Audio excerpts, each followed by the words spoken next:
Hey guys, welcome to this week's podcast episode. And I'm really excited and delighted to have Jared Haslam on the show.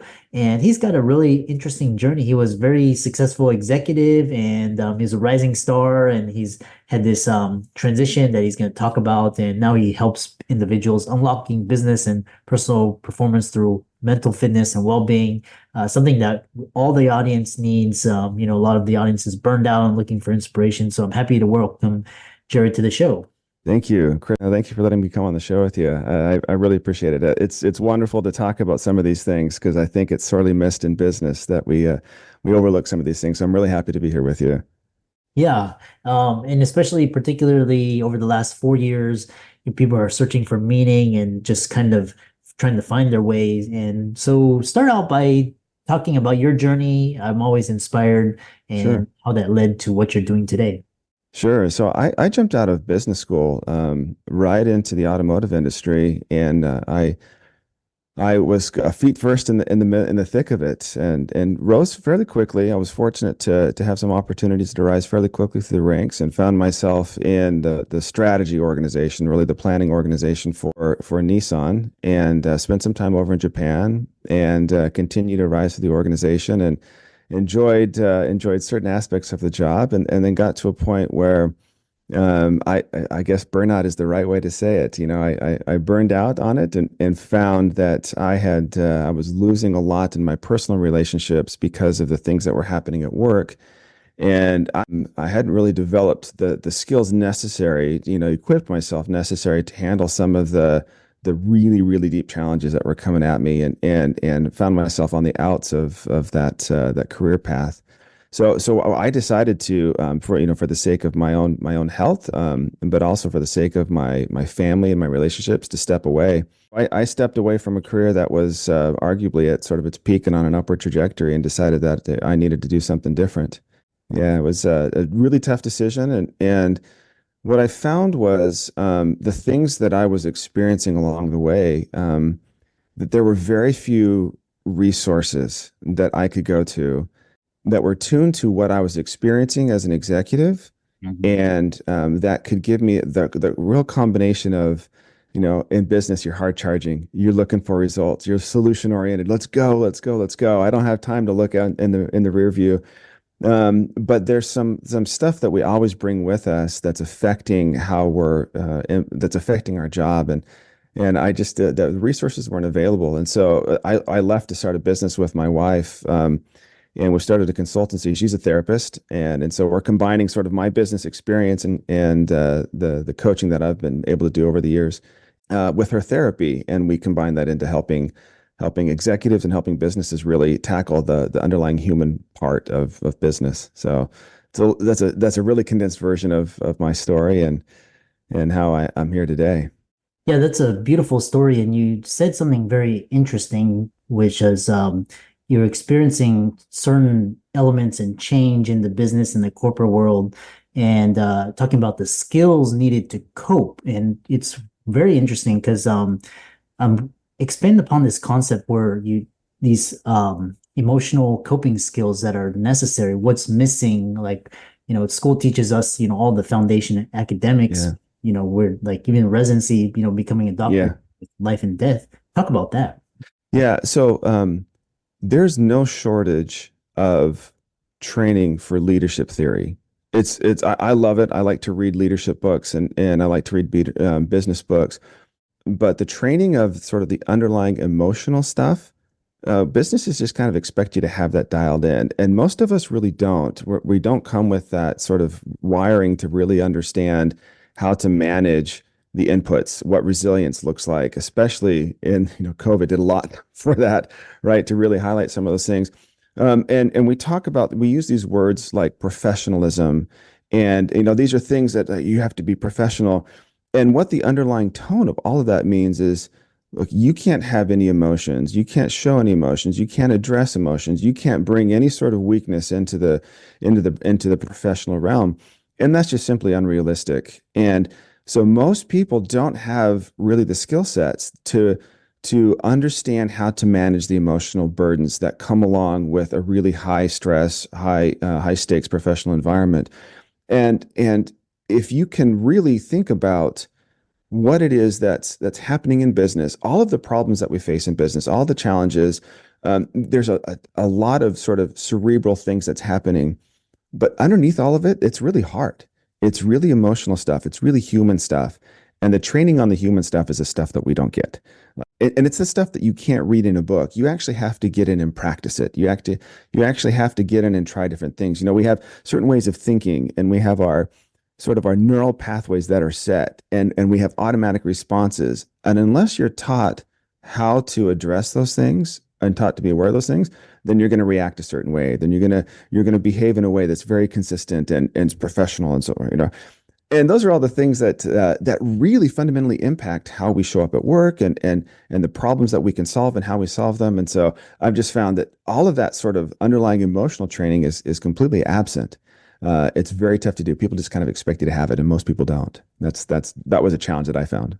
What you're describing is very brings up so many memories from residency and fellowship and just working in the work, Yeah. just like managing your triggers and things that just really, really can set you back if you react the wrong way. So kind of talk about this idea because you transitioned from this and it's a very courageous decision, and you founded this Kintsugi philosophy in Yeah. business.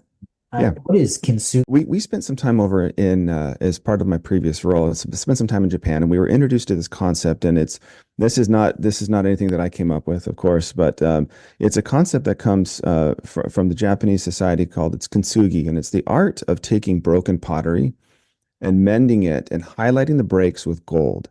So the piece that was originally beautiful becomes more beautiful for having been broken and mended than it was before. And so it becomes a beautiful metaphor and philosophy for what we're trying to espouse in our business, and what we're trying to take into businesses and with executives is the idea that the human frailties that we have, the human weaknesses that we have, are not to be just glossed over, but to be looked at, repaired, fixed, and you become more whole, you become more beautiful, you become stronger for having experienced those things. So we took that concept and built our business around that concept. And we have a business called the Kintsugi Institute where we do, it's a private practice from the therapy side, but we take those principles into business. And it's a consultancy helping businesses manage the mental fitness side of their organization. That's really fascinating with this Kintsugi. Talk about this, how it translates into corporate mental health Yeah. awareness. Yeah, And you bet. why do you believe that, this whole area of fitness, emotional mental fitness has traditionally been overlooked, and what shifts are you starting to see, and how are you? Yeah, there's a lot there. If you look at generationally, first off, been a lot of studies generationally at how the different generations look at mental health. They look at therapy, look at that kind of stuff, and there's a massive swing in the upcoming generation, starting with Gen Y, but also with Gen Z, that are much more attuned to the concept of mental health. And in business, we don't have the language for it. In fact, in our society, we don't have language for it. So I did some work trying to sort of conceptualize some of these things. If you think of physical health, and you think of the spectrum of physical health. On one end, you clearly know you're a doctor. You've got people in the hospital who are hurting, right? So we clearly understand the pain side of physical health. On the completely opposite side, you have physical fitness, and you've got the marathon runners. You've got really, really wide spectrum of health. And you've got in the dictionary words that can describe that whole spectrum. Well, that same spectrum exists on the mental health side. You've got the really bad mental health conditions, the stuff that keeps you in bed all day, the stuff even worse that hospitalizes you. There's no language for the positive side of mental health. There's no language for it. So we're unable to even really speak about it. And as a result of that, we look at not only physical fitness as sort of a cost avoidance thing. Like if we can get you back to work and not paying so much on insurance, it's going to be good for our business, right? So let's get you back to work. Oh, and it also reduces our absenteeism. Like we look at it in terms of dollars and cents. Same thing with mental health. We look at it, oh, we've got to get them back and productive. But what we don't do is say, what would it do for our business and our people if we were to work on the mental fitness side of it, the positive side of mental health, teaching people how to interact appropriately, teaching people how to manage their emotions, teaching people how to handle bad decisions or stuff that doesn't go your way in a way that doesn't derail your career. Like if you could teach all of those things, what would happen to your business? Like your business would be way more productive and would thrive as your people. Not only that, but your people would be way happier, which reduces all the other things. So it's that idea that if we can avoid looking at sort of this mental health side as just something that we just have to do, or kind of a cost avoidance thing, or yeah, the younger generation's talking about this stuff, and instead embrace some language around mental fitness. Fitness means it's work, that you have to try to work at it. It's not just people show up with it, all of a sudden they're amazing with emotional intelligence. No, it's practical application of emotional intelligence. If we could help people do that, our businesses would be amazing. And so that's it's people are starting to catch on to it. They're starting to get it. You're starting to hear language around it, but you're seeing companies, they'll take aspects like, for example, they'll get an EAP program and say, okay, we're doing EAP, but those are really underutilized because the stigmas are still there, and a lot of times the providers of EAPs don't have the proper context for executives and professionals to really help them. So that's kind of why all of that was swirling as we started this business, to recognize that there is a really powerful element of tackling the mental fitness side of the business that could not only help everybody, but help businesses thrive. And if you can connect those dots and start to see, oh, yeah, it makes good business sense. And oh, by the way, it's really good for our people, then you get sort of this win-win that can be really powerful for people and for businesses. Yeah. And what you're describing to me is it reminds me of this show, The Billions with and so, we talk about this area where kind of bringing people up to par, saving people, but talk about how this I love this idea of mental fitness for optimal performance. If Yeah. you're so that you're performing optimally, like you're not trying to save or heal people, but you're actually trying to improve the culture and performance. So talk about those techniques and strategies. Things that we talk about that are really valuable. Now, imagine that you're coming into a huge business decision, and all decisions tend to be really, really emotional. And if you can come into a decision and first of all, be aware of the emotions that are happening. Just that awareness is like the first step. Like, okay, I'm feeling this, I'm understanding this. Where's this coming from? And if you can turn on that awareness, and interestingly enough, we don't talk about it. We talk about it's all up in your mind. You feel things throughout your whole body, and that mind body heart connection. Like I used to think that was sort of like not too real, but as I've really delved into it and taken my own journey, recognizing that when I'm feeling stress, you feel it in your body, right? Same thing with emotion. So if you're taking a huge business decision, it's all emotional. So if you can understand that it's all emotional and you can start to become aware of the emotions, then you can manage them. And making big decisions in business, a lot of times it's about managing all the different factors at play. So imagine you can come into a decision and you're cool-headed and you're level because you've tackled all of the emotions that are coming to the surface. So we like to bring in the concept of discomfort and disappointment are data. So if you tackle discomfort that you're feeling like, something doesn't feel right, well, we get to an emotional place and, we get this amygdala hijack, right? Where it's all the emotions come flooding in. Well, if I can step back and say, okay, I'm observing this and I treat it as data, then I can start to make a really rational decision. I take the thinking into a different part of my brain and I can get out of those sort of emotional pathways that we want to carry through. So imagine that comes into the boardroom, and you as an executive are there trying to make a decision, and I've got this person over here that's pushing all of my hot buttons and saying things that I know are not correct or very politically charged. And then I have this person over here that's quiet, and this person behind me that's got their own agenda. Well, as you can start to manage the emotions, you begin to be aware of all of these things. And you can start to make much better decisions. You can start to make much stronger connections with your executive teams because you're starting to see and recognize. And those aren't things that you teach, right? Those are things that you have to go through and experience. And that's super powerful. I mean, that's the underlying foundation for the solid stuff. So that's the idea of bringing mental fitness into your executives. And I love what you brought up about billions. We would love, and we have part of our services to provide therapeutic services for executive teams, like where you can sit and talk with somebody who's going to be much more unbiased about what's happening. Yeah. Yeah, I love that. And this has to be one of the best podcast on mental health because what you're talking about is if companies could incorporate this into their culture, we'd have so much better companies. So, kind of to round it out, I really enjoyed this. What are some practical tools leaders can use today to Yeah. help their teams have greater mental fitness, Yeah. and how does your company help with that?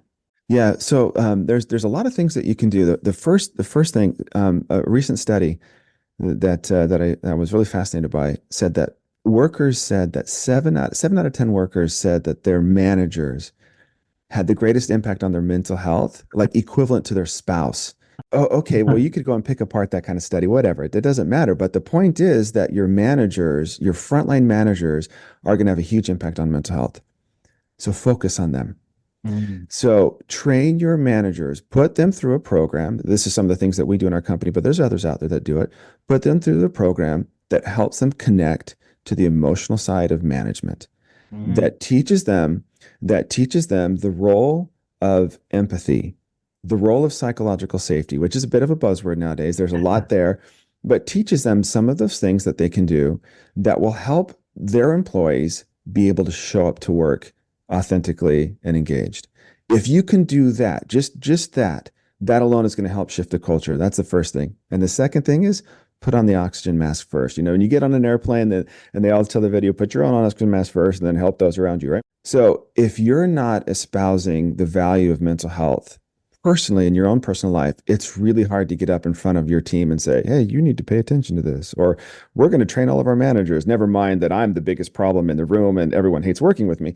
Or you have to put the oxygen mask on first and learn the principles that are going to allow you to show up as a whole person with emotional grounding, emotional intelligence, and mental fitness. Like those two things. Focus on your managers, get them well indoctrinated. Maybe wrong word to use, and then put the oxygen mask on yourself. Those two things will have a massive impact in your organization. I love that. How can people find out more about you and work with you and reach out to you? I'm on LinkedIn, and you can always reach out on LinkedIn. That's the place where I've really staked a lot of my work. And then we're at Kintsugi Institute. It's just a little bit harder to I can recognize. That's probably not the easiest thing to spell, but Kintsugi Institute is where our website is, and you can reach there or look at there and reach out to us that way. That's probably the best way to get a hold of me. But anytime you want to connect on LinkedIn, I'm happy to make new connections and chat through some of these things. I'm quite passionate about this as something that can really impact lives. So I'm looking forward to reaching to talking with anybody Yeah, about this topic. about mental fitness and performance, and it can apply to any organization, sports Yes. team, anything. Yeah, it's powerful. It not only the benefit we're starting to see, which is what you'd normally expect, is of course business performance goes up, of course, but it impacts your personal life in such strong ways because you're learning the techniques of interpersonal relationships in a powerful way. So it helps all around, and that's why Yeah. we love it. Yeah. Follow Jared on social media, give him a like and follow, check out his website, check out his work, reach out to him. And with that, thanks so much for a very inspiring podcast. Chris, it's great to be here. I appreciate the time with you. Thank you.